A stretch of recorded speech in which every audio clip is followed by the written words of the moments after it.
Thucydides famously remarked that if Sparta were to be deserted and only the ruins of its buildings remained, few would believe the city had ever been great. For, unlike Athens, it had no spectacular temples or public buildings, but resembled a cluster of ancient villages. Since Sparta's warriors were her walls, the city remained unfortified until the Hellenistic era. In the Roman period, when Sparta was a modestly prosperous provincial center, a few substantial edifices were constructed. Most of these, however, are buried beneath the modern town. All that's visible today are the ruins on the Acropolis, just outside the modern center, and the nearby sanctuary of Artemis Orthia. Looking out over a sea of olives from the Acropolis of Sparta. The Acropolis was the tallest of the 6 low hills over which Sparta was built. In late antiquity, when Greece became subject to barbarian attacks, a wall was built around the Acropolis, made, like the Valerian Wall in Athens, largely with reused stone.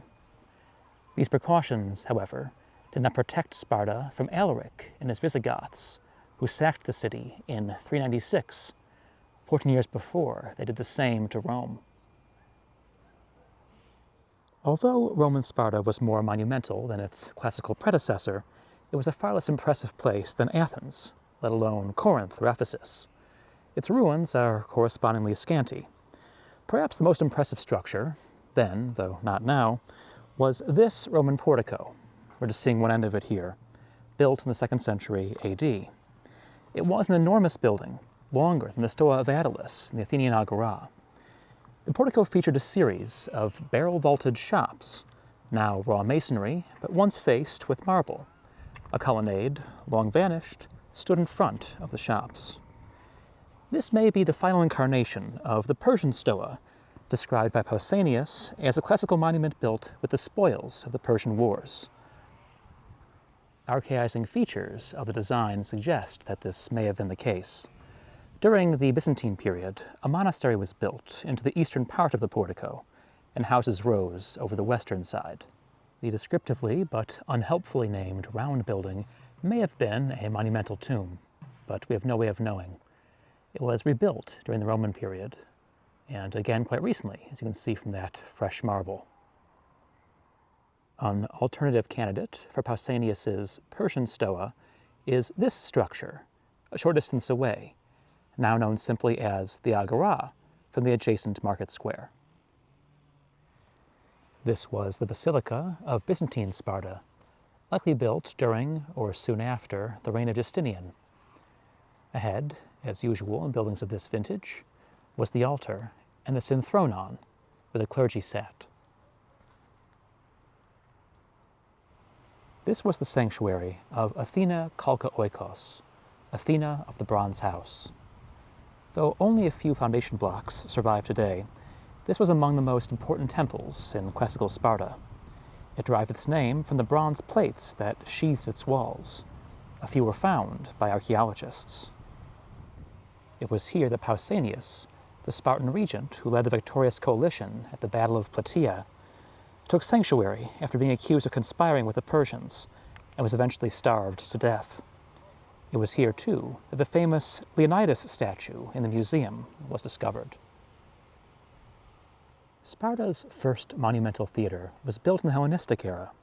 The current structure, however, dates to the reign of Augustus and was remodeled several times in the Roman period. It was the largest theater in Greece after that of Megalopolis. The scale is hard to appreciate now, since so much stone was plundered to build late antique walls. Parts of the seating, however, still survive. The first Roman stage was a wooden structure on wheels. Parts of the track on which it moved are still visible, though not from here. A permanent stone stage building was built in the reign of Vespasian. There are a few dozen inscriptions on the east retaining wall, not, unfortunately, visible from this vantage point. They record the careers of the modestly prosperous officials who presided over Roman Sparta. An especially interesting example was set up by a certain Eudochimus, who records that he never, in 3 missions to buy grain for Sparta, was forced to throw any cargo overboard by storms. Besides the usual dramatic performances, the theater was used for the ball games played by young Spartans. The Spartan youths put on a more grim performance at the sanctuary of Artemis Orthia, just outside the city. Orthia was a local goddess, only later assimilated to Artemis.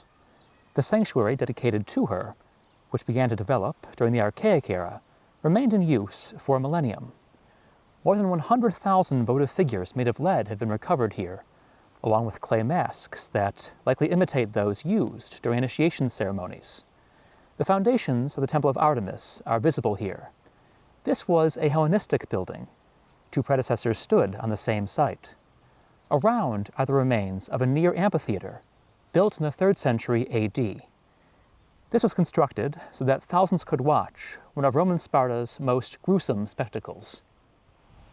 Every year, during games held in honor of the goddess, Spartan boys underwent the whipping contest, a trial of endurance to see who could be flogged the longest without crying out. Those who endured the torture in silence were awarded a bronze sickle. Not infrequently, the whipping was severe enough to kill.